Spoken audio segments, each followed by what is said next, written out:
Dan waktu Tuhan Yesus mau dilahirkan, saudara masih ingat apa yang dilakukan oleh Fir'aun, apa yang dilakukan oleh Herodes? Mewakili siapakah mereka? Mereka mewakili iblis. Sama kejadiannya. Dan termasuk saudara, kalau saudara tahu, segala sesuatu yang akan tanda petik, yang akan dibawa untuk menyembah kepada Kristus, maka perempuan-perempuan ini yang tunduk takluk kepada Kristus itu, saudara, setiap kelahiran orang percaya, setiap kejadian orang mau percaya, iblis bekerja mati-matian untuk menggagalkan iman kita. Dan dia mengawasi seluruh manusia, karena dia tahu siapa yang tidak memiliki tanda. Nah, yang tidak memiliki tanda, dia gempur habis-habisan sampai dia hancur. Nah, di situ iblis merasa, Pak, aku menyeret manusia, aku menyeret malaikat-malaikat, dan sepertiga malaikat berhasil. Jadi saya tanya sekarang, kerajaan iblis dengan sepertiga malaikat, dan berapakah sepertiga malaikat itu? Saya percaya nggak mungkin sepertiga cuma 3. Sepertiga itu ratusan ribu malaikat. Dan bayangkan ratusan ribu malaikat itu ada di seluruh dunia ini. Ada di sungai, ada di laut, ada di mana-mana, dan mereka menguasai semua. Karena dikatakan Tuhan Yesus, penguasa dunia ini adalah iblis, dan iblis memerintahkan seluruh sepertiga langit yang jatuh, malaikat yang jatuh, di bawah kontrol dia.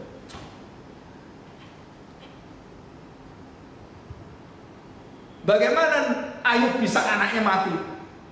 Dia perintahkan malaikat, hantam, mati semua.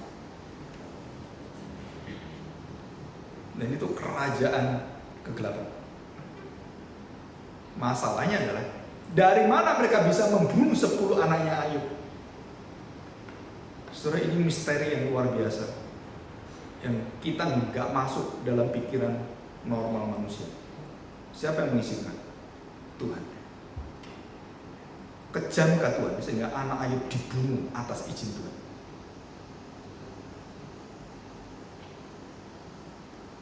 Saudara, kita belajar Alkitab, semakin belajar, kita semakin dibawa kepada 2 hal. Yang pertama, semakin sungguh-sungguh mengenal Allah yang berdaulat, kita takut dan hormat pada Dia. Atau yang kedua, kita memikir, kurang ajar Tuhan ini ya.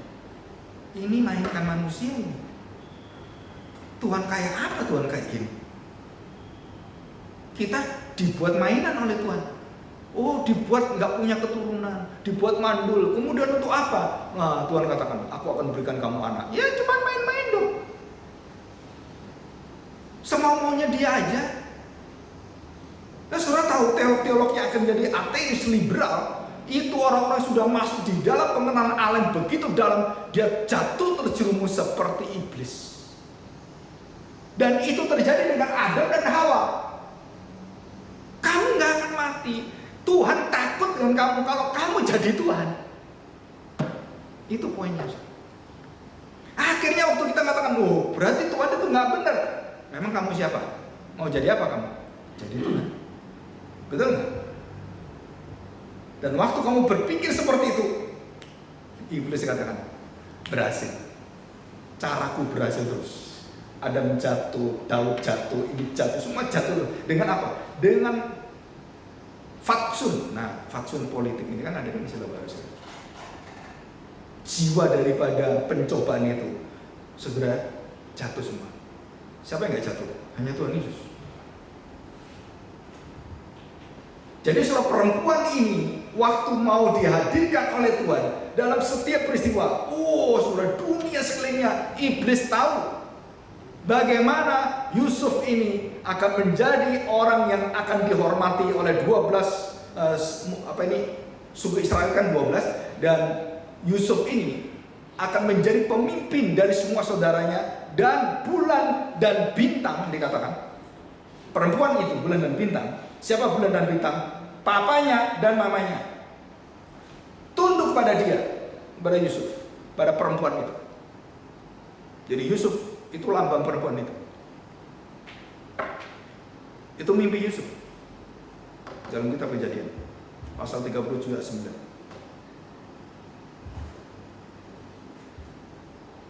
Saudara bayangkan. Jadi waktu perempuan itu melahirkan, Kain dilahirkan, dan kemudian Habil dilahirkan. Saya tanya, iblis kemudian melihat siapa yang bisa ditarik oleh dia, yang diseret oleh dia. Kain kena. Dan bagaimana Kain mendapatkan kuasa itu, dan kemudian dia bisa marah kepada adiknya, dan dia bunuh adiknya, dia menguasai adiknya, dia nggak mau kalah, terus dia menjadi Tuhan.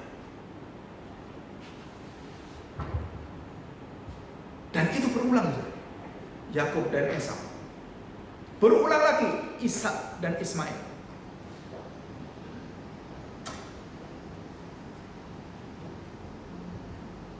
Saudara, waktu saya membaca bukunya Agustinus, City of God, The Two Kingdoms. Kalau kita nggak mengerti latar belakang ini, saudara, kita nggak ngerti, saudara. Banyak orang-orang sekolah teologi waktu kita bersama, maksudnya apa sih ini, kita nggak tahu. Karena kita tidak memiliki dasar biblika yang begitu kuat. Jadi waktu saya sekolah Alkitab itu, saya nol, nggak ada latar belakang sama sekali teologi. Jadi waktu masuk itu saya mencari sendiri, berpikir sendiri, saya berdoa sendiri, saya katakan, wah saya kok nggak dapat ini. Dari mana ini semuanya? Kok bisa dia tulis seperti ini? Dan puji Tuhan, kenapa? Setiap profesor itu menolong kita untuk mendapatkan seluruh apa yang underline, not what is written. Bukan yang tertulis, tapi yang menggarisbawahi apa yang memotivasi tulisan-tulisan itu. Baru saya menangkap. Dan saya bersyukur, kenapa? Karena saya sekolah sastra Inggris. Dan di dalam sastra Inggris itu, saudara, kita diminta untuk menyelidiki syair, bukan kata-katanya, maknanya. Akhirnya saya tahu kenapa Tuhan nyasarkan saya ke jurusan sastra Inggris. Karena saya sedang masuk di dalam pengetahuan firman apokaliptis dengan dasar tadi literatur. Tanpa dasar literatur, saya sulit sekali mengerti kitab Wahyu. Jadi saya bersyukur sekali, kenapa? Ya karena Tuhan siapkan semua. Dan termasuk apa? Termasuk Tuhan menyiapkan dunia semesta ini dan bagaimana peperangan, dan tidak pernah dikalahkan. Tuhan tidak pernah dikalahkan. Perempuan itu nggak pernah terkalahkan. Bumi selalu di bawah kakinya. Dan saudara tahu, bintang itu selalu menguasainya. Kemuliaan Allah itu membimbing dia, menuntun dia, menguasai dia, dan bumi diijak semuanya di bawah kakinya. Dan inilah perempuan yang tidak pernah terkalahkan. Dan puncaknya, saudara, kita lihat perbandingan sekarang. Kita lihat waktu Musa mau dilahirkan, saudara, saya tanya, bayi-bayi semua dibunuh. Waktu Yesus dilahirkan, semua bayi-bayi yang di bawah 2 tahun, anak di bawah 2 tahun, termasuk bayi-bayi, semua mati. Kalau bayi doang mungkin gak lebih dari 100.000 lah. Tapi kalau anak 2 tahun di bawahnya, oh saudara, itu ribuan, saudara. Betul nggak? Karena itu bukan hanya di kota, seluruh wilayah loh, saudara. Wilayah Israel, semua bantai semua anak itu. Wah, itu mengerikan sekali. Saudara, kemudian Joel Beeke memberikan satu tafsiran. Dan waktu gereja mau dilahirkan di Eropa, waktu gereja mau dilahirkan di Krika, pada waktu di daerah Yunani, Alexander the Great waktu luar biasa menguasai itu sebelum Tuhan Yesus, dan kemudian Konstantin Kaisar. Saudara perhatikan, hampir 200 tahun lebih gereja dianiaya luar biasa, dibunuh, dan berapa ribu orang dibakar. Wah saudara, itu mengerikan sekali. Dan Tuhan akhirnya mengangkat Konstantin bertobat. Hanya 1 orang diubah Tuhan. Seluruh Eropa menjadi Kristen.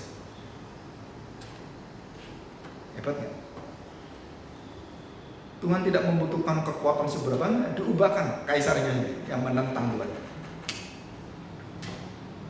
Dan terjadi satu orang yang dari orang Yahudi, dan mereka kemudian menjadi tumpuan orang Yahudi.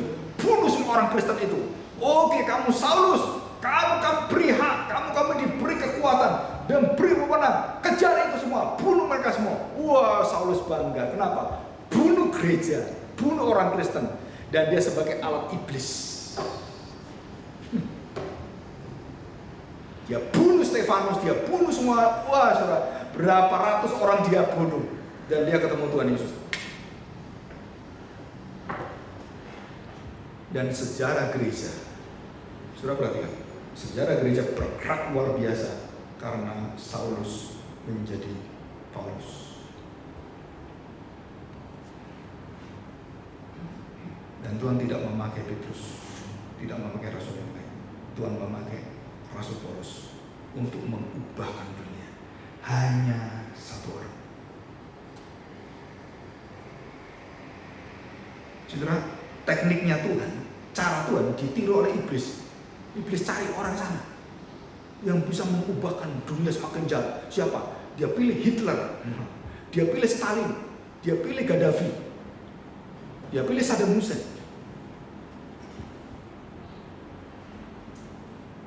Dia pilih Obama. Terus orang pikir Obama orang Kristen? No. Apakah Joe Biden orang Kristen? No. Dia pilih Putin. Sampai sekarang jadi presiden.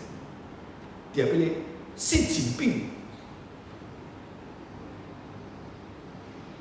Saudara, iblis itu tahu siapa yang akan dibuat yang begitu kuasa, yang dia itu bisa menguasai dengan tadi itu kan, tanduknya itu 10 sempurna. Dan nanti pada akhir zaman nanti lahirlah seorang manusia yang punya kuasa lebih daripada semua penguasa, yang bernama Antikristus, yang sedang kita menuju ke sana. Kekuatan kekuasaannya melebihi apapun. Sudah barusan ini ditemukan satu di daerah Turki dan daerah Turkistan dan semua daerah sana.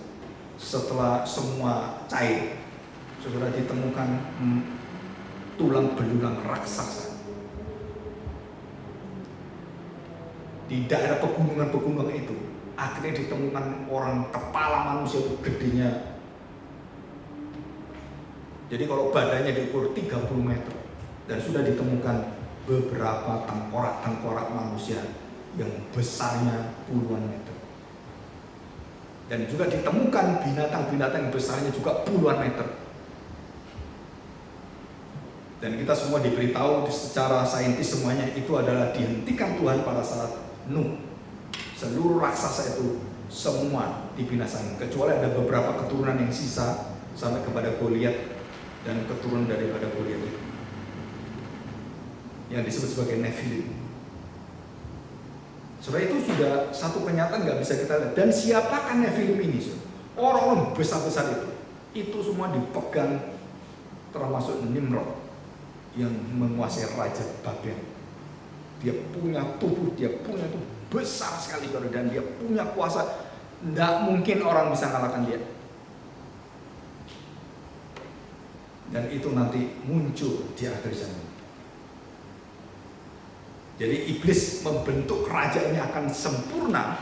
Tuhan membentuk kerajaan akan sempurna. Dan siapakah yang akan menang? Jawabannya cuma satu, Tuhan. Ya, nggak mungkin terkalahkan. Dan pada saat ditutupnya dan belenggu itu kemudian dibuka oleh Tuhan. Nah, saudara, kita belajar kitab Wahyu ini. Dikatakan di sini, coba kita lihat ya, ayat yang ke-6. Perempuan itu lari ke padang gurun di mana telah disediakan suatu tempat baginya oleh Allah, tempat perlindungan, supaya dipelihara di situ 1260 hari lamanya, 3,5 tahun. Lambang apa? Lambang waktu Tuhan terakhir menjagai gereja Tuhan, menjagai umat Tuhan. Dan pada waktu selesai, saudara, apa yang terjadi? Ayat 7. Maka timbullah peperangan di surga. Nah, semua mulai dari surga. Begitu itu selesai di bumi dan semua dihentikan, ditutup semua jalan orang percaya, dan orang percaya akhirnya dihentikan, saudara. Tuhan memberikan tempat perlindungan. Tunggu di sana 3,5 tahun sampai kamu betul-betul siap, dan kemudian Tuhan mulai lagi peperangan dari surga dan menurunkan Mikael dan seluruhnya dan mulai penghakiman. Nah, mulai dari ayat 12 ini, 13-14 itu proses penghakiman kerajaan ke-8. Nah, setelah itu saudara, bagaimana Tuhan mengalahkan perempuan itu dan naga itu, dihancurkan semua kerajaan itu sampai pasal 19. Nah, kita akan melihat satu persatu kerajaan ke-8 dihancurkan oleh Tuhan. Ya. Dan ini adalah puncak dari peperangan di bumi. Jadi di bumi itu berhenti, sudah mentok, dan iblis sudah menguasai semuanya, dan gereja Tuhan sudah nggak bisa keluar. Dan apa peristiwa-peristiwa seperti terjadi? Sudah berkali-kali ini terjadi. Dan waktu Fir'aun mengejar orang Israel, dan orang Israel sudah nggak punya tempat melarikan diri, di depan laut, di kiri dan kanan padang gurun, bagaimana mereka bisa lari? Nggak bisa lari. Betul kan? Dan Tuhan kemudian memberikan tempat yang aman selama hampir seharian. Untuk apa? Untuk mengumpulkan tentara-tentara Mesir, berkumpul semuanya, siap untuk apa? Membinasakan bangsa Israel? No, siap dibinasakan Tuhan masuk laut. Itu tujuan Tuhan. Waktu dia melindungi 3,5 tahun, orang-orang percaya sudah mengumpulkan iblis ini semakin merah pada, dan mereka mau menghantam kita semuanya. Dikumpulkan untuk apa? Tuhan binasakan. Dan 3,5 tahun itu Tuhan menyelamatkan kita. Maka disitulah waktu mereka memasuki laut itu, dan waktu mereka keluar dari laut itu, saudara, itulah pujian Paskah. Paskah itu artinya ini, pujian kemenangan. Setiap kita hari Paskah, saudara, orang Israel merayakan apa? Mereka menang dari maut, mereka menang dari kejaran Fir'aun, mereka akan mati, mereka hidup lagi. Itu artinya.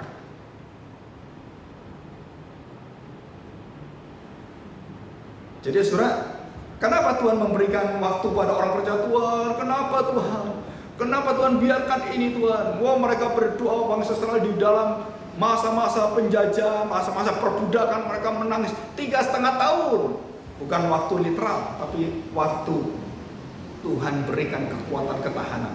Dan selesai, Tuhan katakan, Musa, aku panggil engkau, beritahu Fir'aun, biarkan umatku keluar, pergi, bebaskan umatku. Kalau dia nggak mau, dia tetap nggak mau, dia tetap ngotot, aku siapkan untuk kebinasaan Fir'aun dan seluruh tentara-tentara. Tuhan itu bukan Tuhan yang asal mikir di depan sekali 2 kali selesai. No, Tuhan memikir selesai semua, sempurna, dan engkau tidak akan melihat Fir'aun lagi dan seluruh tentaranya. Betul nggak? Apakah bangsa Israel berada di padang belantara takut dengan Fir'aun? Oh, nanti Fir'aun sudah nggak ada, sudah mati semuanya. Musuhmu sudah mati semuanya, sudah ditenggelamkan oleh Tuhan.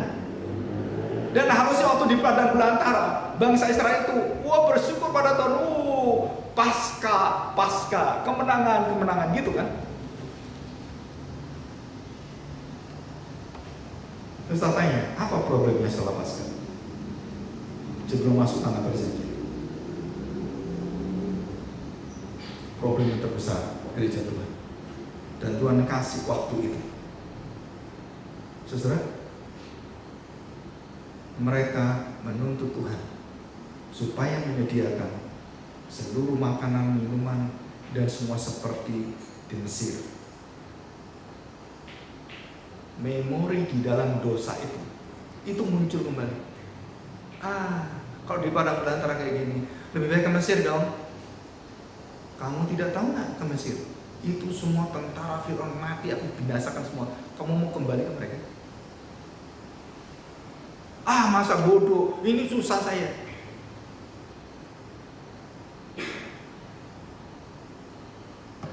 Dan kemudian di antara mereka ada Bani Korah. Dan setan masuk lagi di dalam tempat itu. Dan kemudian Tuhan binasakan lagi. Tuhan proses lagi. Kenapa ini terus sampai seperti ini? Karena Tuhan janjikan ada satu keturunan Mesias yang tidak akan bisa dibinasakan. Dan itu akan datang. Dijanjikan pada Musa, dijanjikan pada Abraham, seluruh keturunan sampai kepada Daud, sampai pada Salomo, belum datang. Tuh akan datang. Nah, kalau dia sudah datang, tidak ada satupun yang bisa dikalahkan. Nah, itu masuk dalam perjanjian baru. Jadi saudara, kita putuskan dan kita berikan kesimpulan. Coba kita lihat, ya.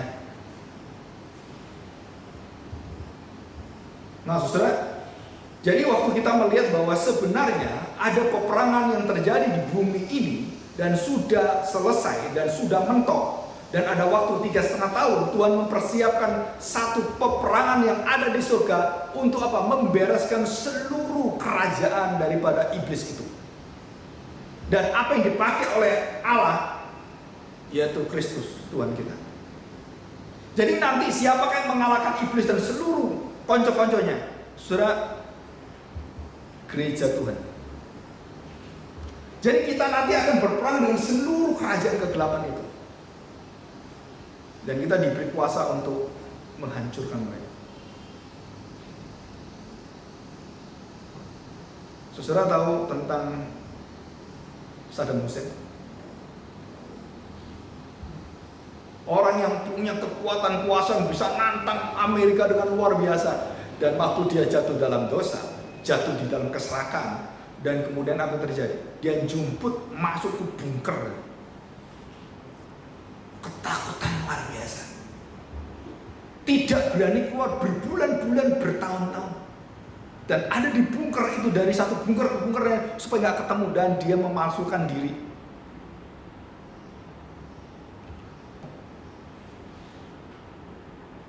Saudara, dikatakan kemanapun engkau pergi, kalau penghakiman Tuhan itu akan berjalan, nggak pernah kamu bisa keluar. Dan akhirnya ketangkep. Dan kemudian oleh Amerika diberikan satu hadiah. Apa itu? Dibom. Bom apa? Bom yang menembus bunker. Diciptakan bom yang bisa tembus 20 meter. Kim Jong-un punya bunker sekitar hampir 15 meter. Saudara, bisa tembus nggak? Tembus. Sekarang yang terbaru lebih dari itu.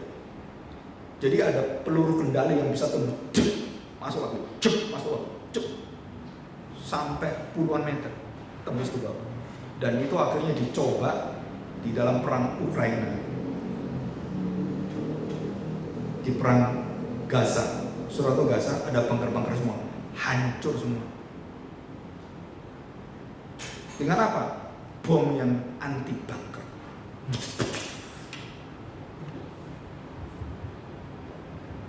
Setelah di depan mata kita ini, kita melihat satu peperangan hati manusia sih. Ya. Dan itu bukan hanya yang di luar, termasuk di dalam diri kita. Kita harus tahu. Dan Tuhan memberikan kita tanda, dan tanda itu diketahui oleh iblis. Kita sudah punya tanda nggak? Kalau kita nggak punya tanda, saudara, jalan hidupmu berat sekali. Jika tanpa tanda itu, dan Roh Kudus tidak menjamin kita, kita akan tinggalkan.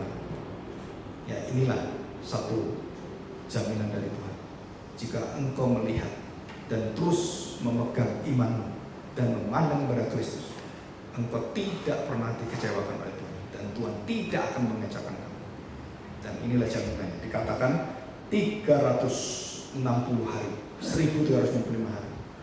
Tuhan akan memelihara, melindungi, dan mempersiapkan satu kematian, kehancuran, kerajaan kegelapan iblis dan konco-konconya.